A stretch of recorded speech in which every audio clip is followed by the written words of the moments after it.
Hey everybody, it's Mike Sullivan with Born to Shine. Today we have a really cool leader. His name is Marty Madrid, and he's a superintendent over in beautiful New Mexico. And Marty, thanks, man, for making some time for us today. Hey, you're welcome. Good to be here, Mike. This is my first podcast, so it should be interesting. But hey, let's get it done. And Story. What was your journey like to become the superintendent, Marty? A lot of people are looking up to you for your leadership, your wisdom, your guidance, and your expertise. What was your journey like to become that? so, Mike, my journey it is a little different, I guess, to for most people. I'm sure there's people that are similar to have a similar journey to myself, but my journey started here at Santa Rosa Consolidated Schools. More than 40 years ago. I often joke with people, and they say, "Well, how long you been in education?" I said, "Well, I've been in Santa Rosa, 41 years," and they're like, "Well, you're like 50. You're starting your 10," and I tell them, no, I started off as a student in Santa Rosa Consolidated Schools, way back in 1979. Did all this 13 years at Santa Rosa Schools. Graduated, went away to college for 5, 6 years, came back with a double major, and I always knew I wanted to be an educator. I come from several educators in my family. My aunts Hmm, were educators, and cool. so I've known education, but so anyway, came back and started out as a second grade teacher at Santa Rosa Elementary School way back in 1999. So, and that was a very fruitful job, as a Hmm. second grade male second grade teacher, Hmm. because I'm sure you're aware of this, but male teachers in elementaries, especially in small rural communities, are pretty rare. Hmm. So you actually, when you're a male and you're a elementary teacher, you kind of attain rock star status there, Mike. So, and that's I'm not even that's joking about awesome. that. Yeah, it's cool. Like males in elementaries are like, oh, there's Mr. Madrid. That's But awesome. I did that for 5 years and just completely loved it. It was probably the best job I'd ever had. I was making uh, at the time I thought was decent money, but I mean it was my starting contract was 24,500, and I was just ecstatic about it. Right? I mean, of course, this was the '99. Things were a lot cheaper, and Yeah, that's gas was awesome though. 99 cents, and yeah, but it was cool. I was back in my home community where I wanted to be, and so you fast forward 5 years, I done that, and as is the case in small communities, small schools. I mentioned I had a double bachelor, right? So I had a bachelor's in history as well. Mm. So in education, as is typically the case, somebody resigned 2 weeks before school ended. I mean, school Mm. started actually, so it was Mm. it was right before the school year started, and I had a history degree, and guess who they came calling for? It's a lot easier to replace an elementary teacher than it is to find, a history teacher, especially on short notice. So they called me up to the high school, and I often like to say, I went from teaching 7-year-olds to 17-year-olds, and talk about a big transition Oh in wow, education. sure. Yeah, with Yeah, with 2 weeks notice, right? If I'd had the whole summer, I'd have been able to prepare, and but that first year really was just a learning experience and a fake it till you make it type deal, right? I bet. I bet. Because you're here disciplining 7-year-olds, and all of a sudden you have to learn how to discipline, or 17. yeah, but it was really good. I really enjoyed the high school uh, teaching experience because I was able to build, good relationships with the students, and Hmm. and that is key to being a good teacher, whether it's in elementary or whether it's in high school, is finding some type of connection and building a professional relationship with these students where, they can, you build trust with them, and they know they have an adult that they can come to or rely on, and that makes all the difference in their world, right? Of course, right? Yeah. As I can say, I know it's cliche, but all it takes is one adult to care about a kid, and then that could really change their life, right? And it's cliche, but it's definitely true. It is true. And so I did that beat for another 10 years. I was a history teacher, ended up teaching Spanish, and did several other things. I coached baseball, coached cross country, and Hmm. just did all the things, became athletic director. So then after 10 years of that, the principal that was at the high school, who I worked really close with, became the superintendent. And then so I shooed right into the principal because I did my internship with him and worked with him pretty closely, and so I became one of his trusted confidants as well. So so I shoot right into the principal job, and no, I mean it was great, 5 years. But the transition was also tough there Mm, because I was used to having this type of relationship with the kids, where you're close with them, where you joke with them, where you right. have this real kind of a more of a friendly relationship. And then when you become principal, Mm, you also have to dole out discipline, right? I mean, mm, mm, to mm. kids who aren't so, so that's where that relationship, and that's where the transition was hard, is I had to adjust that relationship to where I cared on a more of a tough love level than it was on you know, but some of the things that I did do as principal, as well as, I had an after school weight program, and this was for at-risk kids that weren't Mm. athletes, weren't,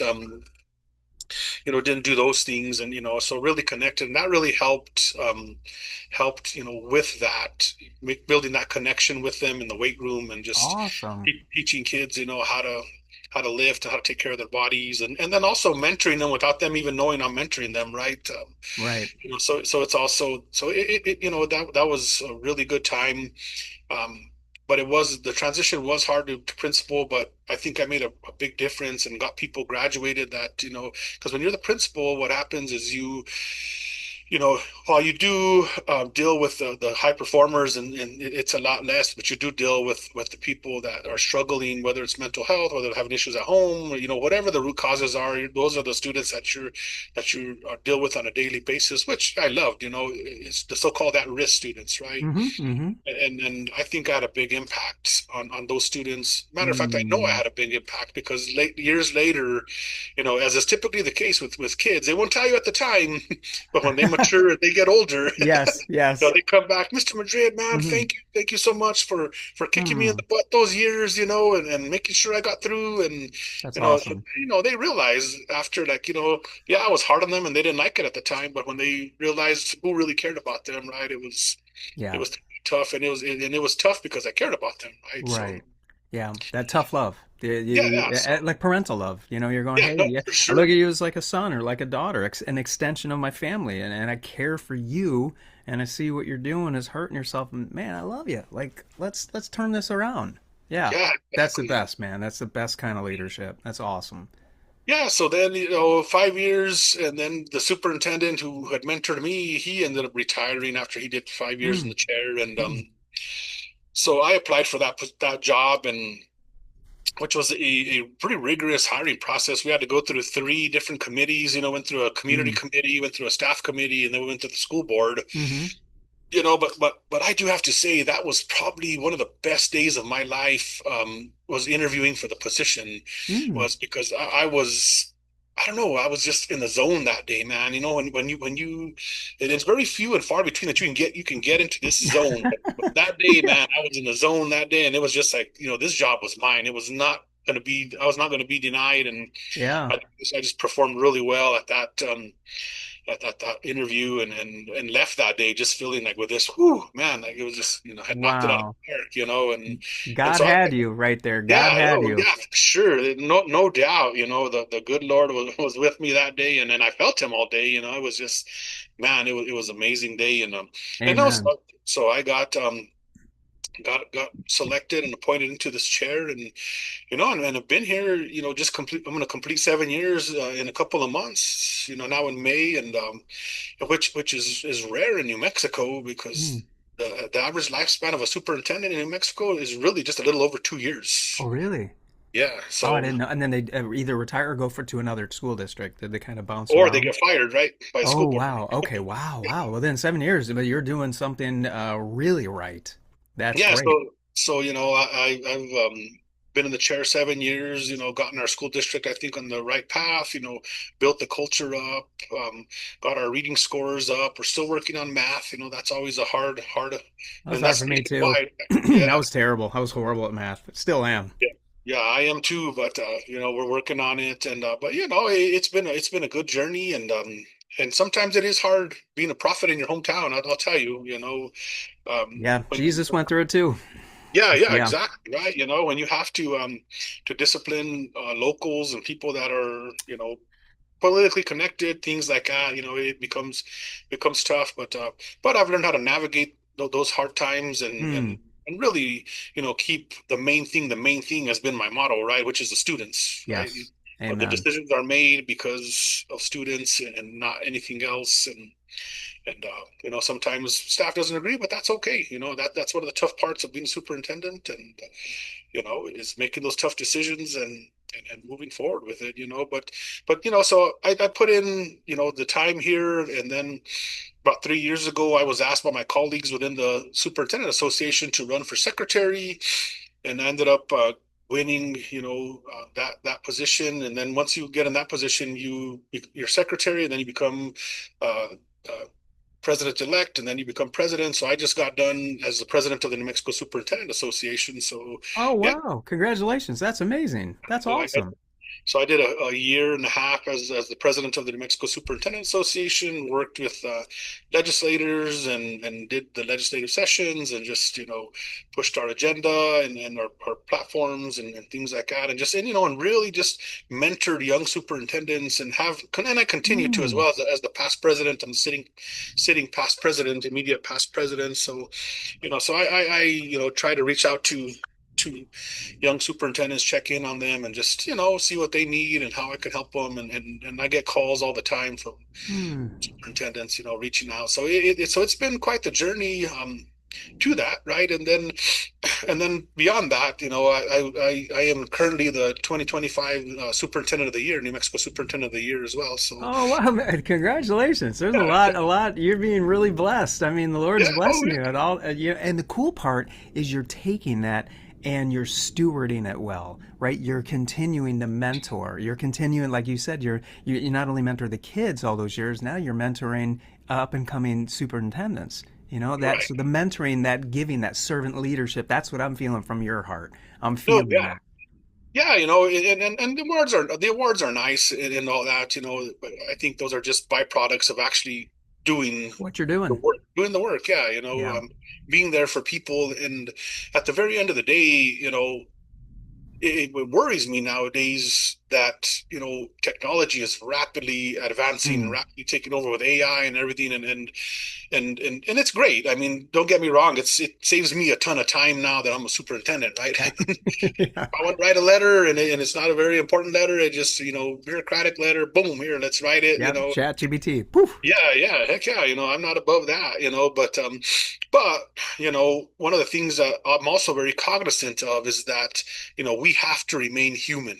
You Absolutely. know, and be a human superintendent and lead at those levels where you never forget that at the end of the day we can have systems in place, programs in place, but at the end of the day they are ran by humans, Amen. That's and right. we're all flawed people, right? And you have Right. to have that grace with people, just like the grace was extended to me growing up through my career and whatnot. And so yeah, so I think it has been a blessed career, and I often am amazed, Mike, at how and I joke with my board, I always tell them, did you guys know that I'm blessed and highly favored? And it's half joking, I guess, because No, no, I there's really feel truth. that I am, right? Yeah, Yeah, yeah. but I often think to myself when I reflect inwardly, I'm like, I don't understand how I'm so blessed, and why God continues to bless me, right? But He does, right? And I'm not going to deny it, and I'm not going to Yeah. stop receiving these blessings. But I'm going to pay them forward also, Amen. and work with people and bring up people. So I'll close with this on this section is that Yeah.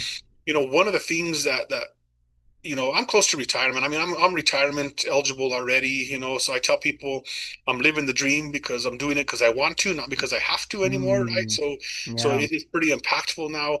But one of my initiatives is building leadership capacity within the district to be able to transition when I transition out, that there's plenty of people ready to take over, because my administrative team, we're all either within 3 to 5 years of retirement. So I Mm, mean, there's going to be a lot of transition, but right. I've been very intentional and mindful to try to develop that leadership capacity within. That way, people can take over, and it's not just a leadership vacuum or anything like that, right? Right. Where A for nice people to smooth start over. transition. You're handing the Yeah, baton and you're training them, you're mentoring them. I see this yeah, theme. There's a reoccurring theme here, Marty, and I love it. Yeah, the yeah. mentorship. They could take over and improve it and make it better. Right. Than what I did, and I look forward to that because this is my life's work. I'm very passionate about Santa Rosa schools, and I'm very passionate about leadership, and very passionate about building young leaders because we have to, right? That's Yeah. what we should be doing, and not being selfish and saying once I leave, the school district's going to fall apart. And no, if that's the case, then I didn't do my job, right? Right, right. Amen to that. Our preacher says the same thing. Hey, this church is not, I'm not the church. At Right. all. We collectively, the body, are the church, right? And when I leave, Exactly. I don't want this church to fall apart. So it's the same. Same with the Right. superintendent. Yeah, that's servant leadership. And man, you're doing a great job. And yeah, the good Lord's definitely, it looks like and sounds like He is blessing you big time. And like you said, you feel highly favored and blessed, and that is showing in where He's guiding you and opening doors, right? That without Him we can't open. And you're giving back, you're doing it, and that's Right. so good. Good job, brother. That's amazing. I love that. Mike, I appreciate that. And then, So when you were K-12, when we get to talk about the human part, right? Not the AI stuff, but the humanity, and people need people, right? Humans need humans. We need connection. yeah, we do. When you were K-12, was there something that you struggled with, Marty? A lot of kids are struggling with their emotional health, their mental health. For me, I was bullied in third grade to the point that it exacerbated a predisposition to depression in my family lineage, anxiety, like all the mess, And I felt like I had A through Z. I had ADD, OCD, Mamma Mia, I had it all. And it really made achieving my academic goals tough. It just made everything tough, even making friends and just getting through school and being bullied on a daily level. And the resources weren't there. I know we have counselors in place and psychologists in place and all kinds of elements that are wonderful. But when you were a kiddo, Marty, K through 12, was there anything that you struggled with? Yeah, there's a couple of things. The first thing that I'll talk about, when I was growing up, is my parents divorced when I was really young. Hmm. So and this is quite typical that you see Hmm. nowadays, right? Broken Mm-hmm. homes, Yes. in K-12 public education. So I'm a product of that. I came from a broken home, and thankfully I had a grandmother who really stepped in and really helped to raise me. Now my parents were around, of course they were split apart, and but I did have a stable home with my grandmothers, and I'd go to my parents, and whatnot. But I did have a stable home with my grandmother, and but it was tough. It was tough coming from a broken home, Hmm. especially when you see kids who have families that are together, a mom and a Yeah. dad, and so I'm always very cognizant of that, or always was whenever I was, an educator.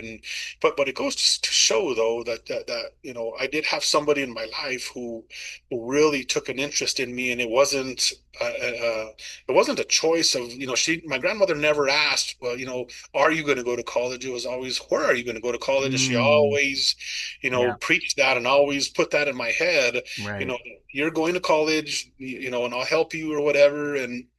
But so that's where I come from, where it always is good to help other people, right?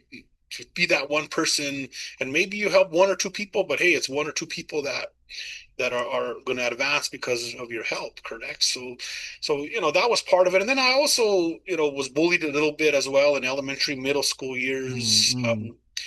And that's tough too. So I'm always empathetic with that type of stuff. And then suffered, what comes along with that is you suffer from low self-esteem or confidence, right? So that's something that I had to work on in my middle school years and into my high school years. Same. Thankfully, when I got into high school, I found football and athletics, and of course that helped, build my confidence, and I was actually pretty good at it, and so that flipped the script, and but always, cognizant or being also protective of people who get bullied after that, right? Like Right. like don't do that. It's not cool. Right. but also when I became an educator, also very aware of those types of situations and trying to put a stop to them because it really is it's a bad thing, And then nowadays, it, it's totally different than when we were bullied, you and I, Mhm. when we were younger. Right. I, I saw this really increase. I took over as principal in 2014 of the high school, Hmm. and I saw a big uptick in social media bullying, virtual Hmm. bullying, Right. right? It never ends. Yeah. It's not Yeah, only at school, but it goes home with them. Yeah. yeah, because when you and I were in school and we got bullied, I mean, we went home and we were safe. We were in a safe place, and we disconnected until the very next day till we had to go back. But Back at to least war. we had that yeah, we had that break. But Yeah. but now it's 24/7, 365 if you let it, right? Yeah, and So then it turns into bully side. These kids, even like 10 years old, taking their lives. I mean, I'm in Virginia. right, It just happened down the street here, and it's yeah, horrific, horrific. You're right. It has gotten a lot worse. I mean, it's yeah. yeah. So those are things that that's why we try to bring in mental health, programs, and just to let kids know that it really is a temporary situation, Hmm. regardless of how bad you feel. So don't ever, come up with a permanent solution for a temporary situation, right? Amen. Well That's said. That's an excellent point right there. right, yeah.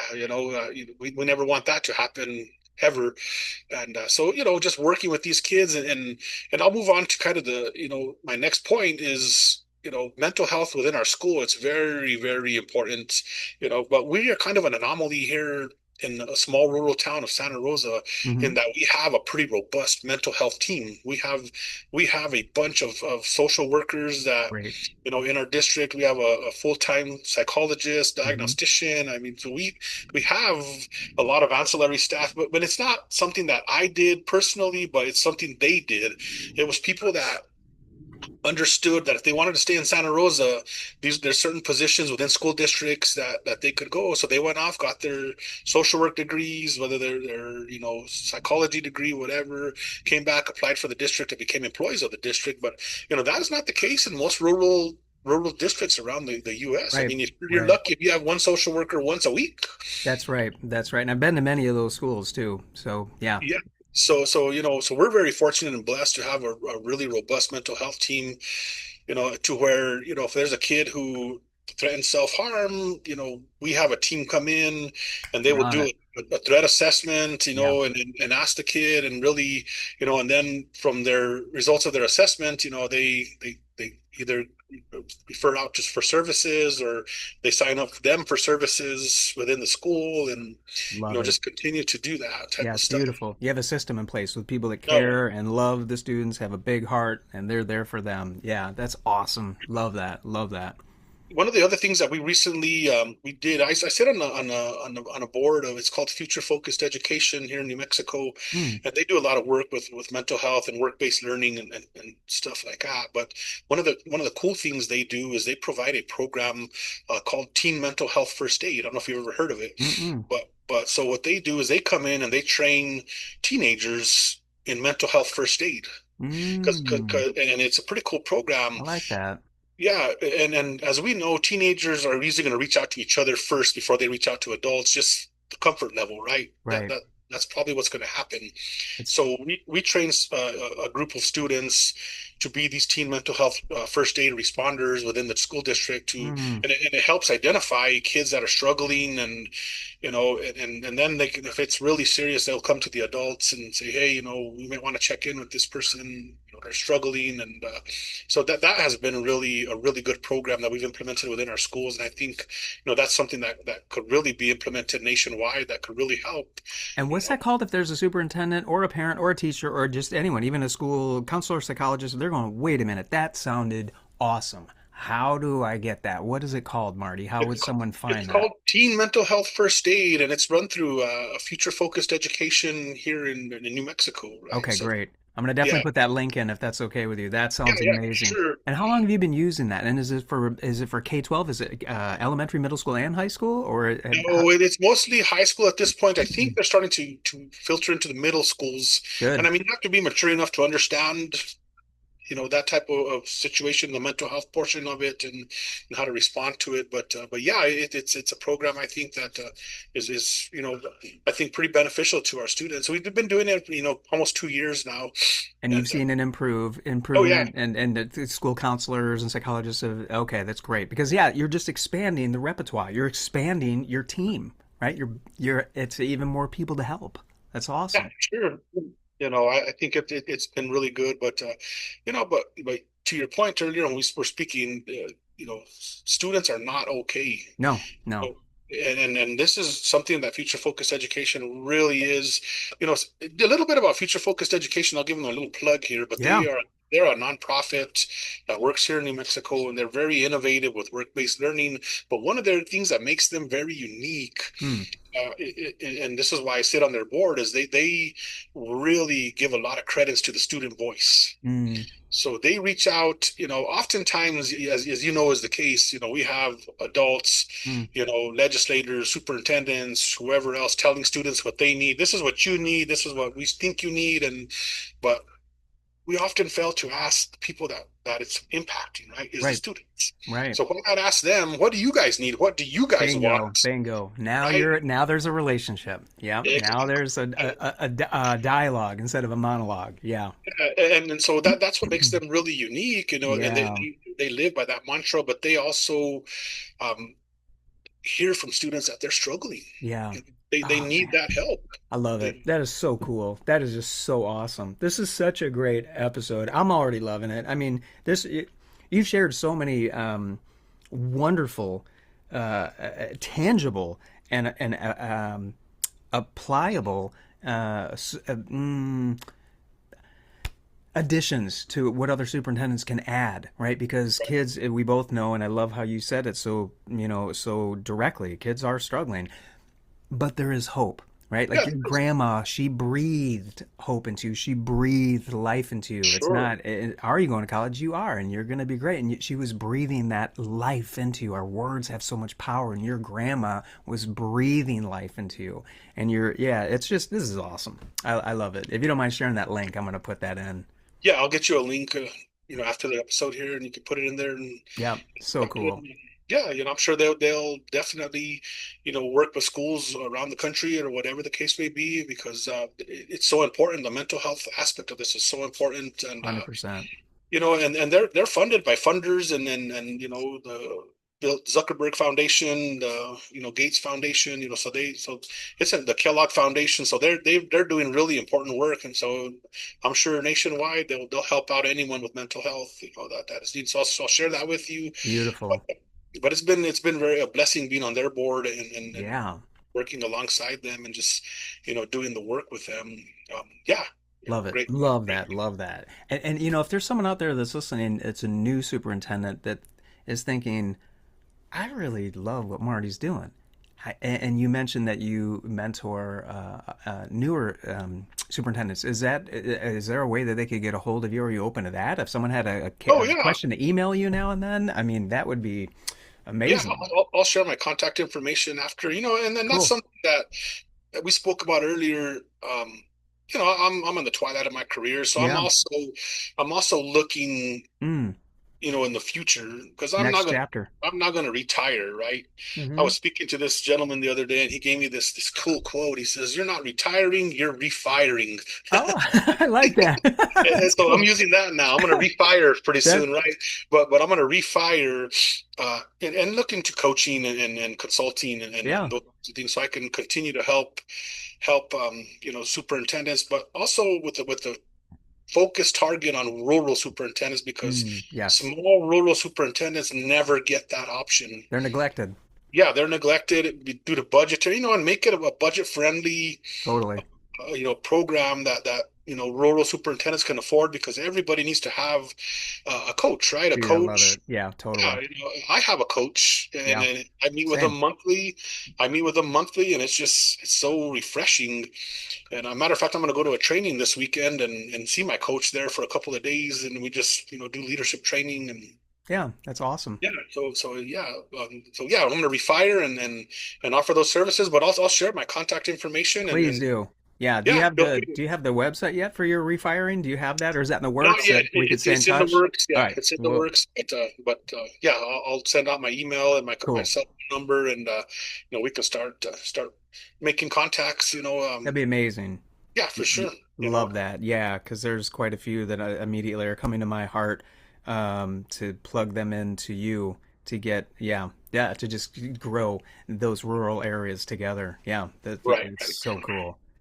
Oh, Yeah. So what was and forgive me if I'm interrupting, no, no, no. did you have anything? Because I think the last one is what's on your heart? What's on your heart, Marty Madrid?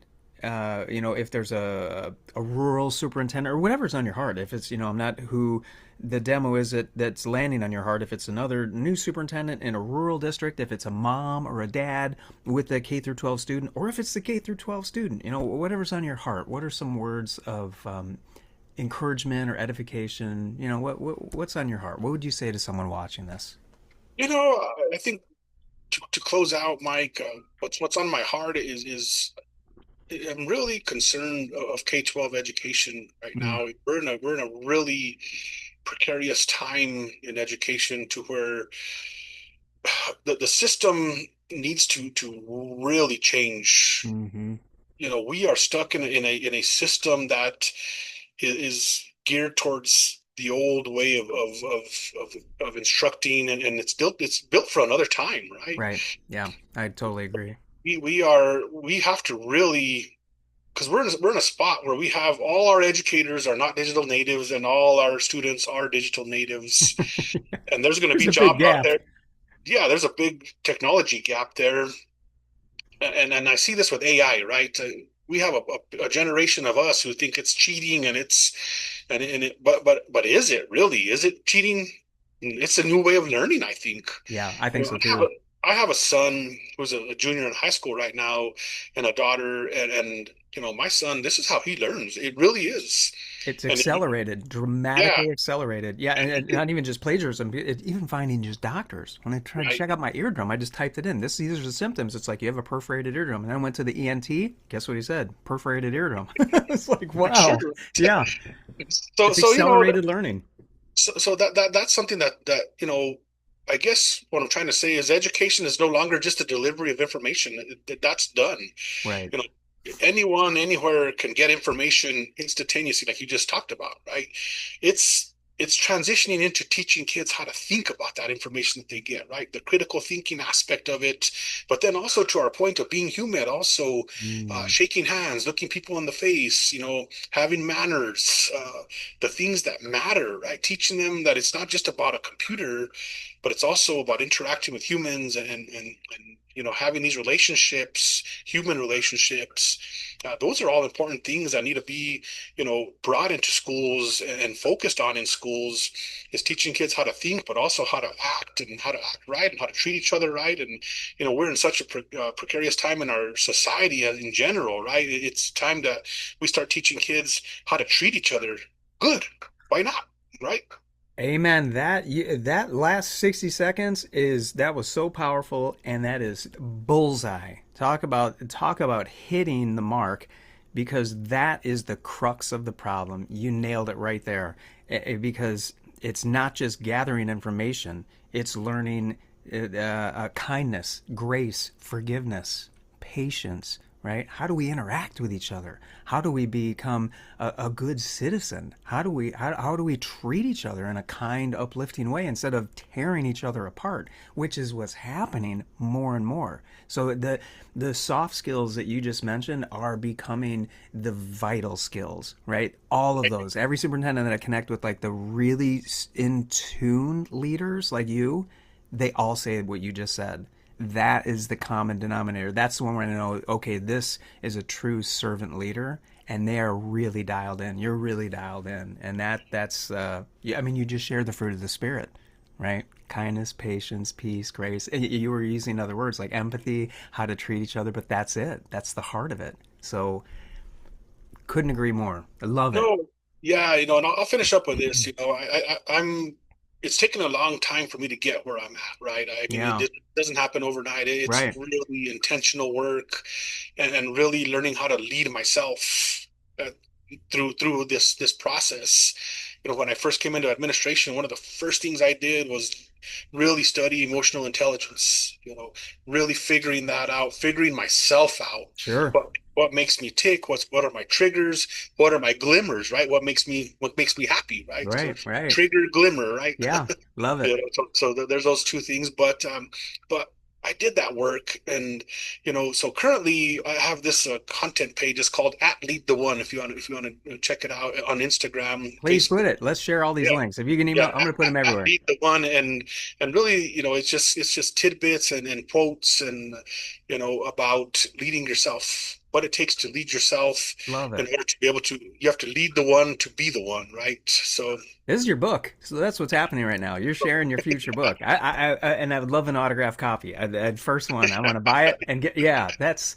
Is that becoming kind of a book, or am I just breathing that into you like your Well, grandma it, did? it, it it could be, right? It definitely could be, Yeah, I never gave it any thought of that, but yeah, it could be, lead the one to be the one, right? So, that's a great title. Well, here I'll just to um, uh, like what your amazing loving grandma did. I'm going to try and do my best job to do her justice, to do the same kind of heart, with the same heart of when you have your best-selling book, Marty. I would right. love I would love an autographed copy because I will that, give you the first one, Mike, for sure. yeah, because that's great, man. That is so cool. And what was the potential title again of your potential bestseller book? To Lead the one to be the one, right? lead the one to be the one. Yeah. So we're kind of looking and going, okay, there's some things that, because we're all broken, right? And then we all need to work on ourselves to, and then just like the Bible even says, hey, God's helped us in the things we've struggled with. So now it's our job to help others who are struggling with some similarities that we struggle. Like Yeah, for me, it was sure. bullying, right?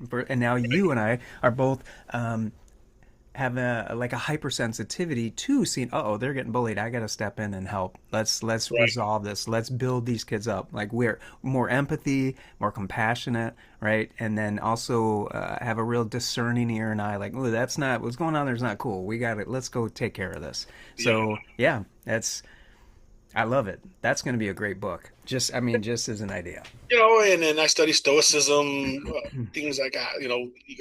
The main thing is worry about the things you can control, right? Like at the end of the day, and if you can't control it, then probably shouldn't give it any credence. But Yeah, those are all wrapped into this lead the one page, and it really started the page off for myself, right? yeah.